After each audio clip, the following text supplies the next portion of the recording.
ఈ మధ్య జబర్దస్త్ కార్తీక్ ఒక ఐటమ్ చేశాను. గురువు గారు నిరండవేమాలు గారి బర్త్డే వరంగల్ వెళ్తే చిట్టి చిలకమ్మ అమ్మ కొట్టిందా, తోటకెళ్ళామా, పండు తెచ్చామా, గుడ్లో పెట్టామా, గుడ్డుకుమన్నమాట. ఇది మనందరికీ తెలిసిన ఒక రైము, చిన్నపిల్లల ఒక పద్యం. దాన్ని చంద్రబాబు నాయుడు గారు, వైఎస్ జగన్ గారు, కేసీఆర్ గారు వాటికి ఆ పద్యానికి కామెంట్ ఎలా ఉంటుందని ఒక చిన్న ఐటమ్. చిట్టి చిలకమ్మ, మరి ఈరోజు చూసినట్లయితే నువ్వు తోటకెళ్ళావు. తోటకెళ్ళిన చిలకమ్మ ఊరుకుందా? ఊరుకోలేదు. పండు తెచ్చింది, గూట్లో పెట్టింది.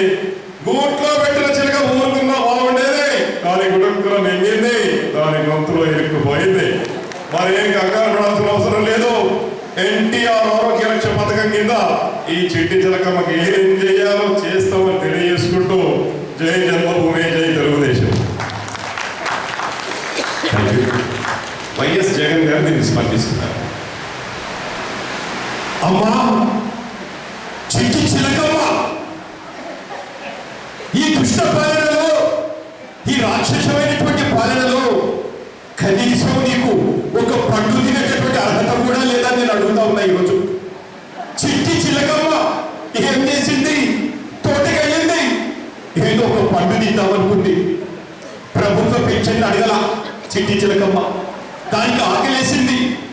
ఆ పండు దాని గొంతులో పడితే దాన్ని ఓదార్చాల్సింది పోయి ఆరోగ్య రక్ష కింద ఏమేమో చేస్తారంట ఈ పెద్ద మనుషులు. ఎక్కడున్నావు చిలకమ్మ? నేను వస్తున్నా, నిన్ను ఓదారుస్తా, నువ్వేం భయపడతామా? ఇది జగన్ గారు. కేసీఆర్ గారు వచ్చి ఈయన స్పందన ఎలా ఉంటుంది?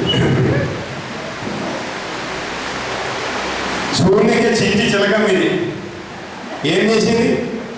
చిట్టి చిలకం అంటే కాము ఉండాలి, దాని పని అది చేయాలి. లేదని చెప్పేసి తోటకు పోయింది.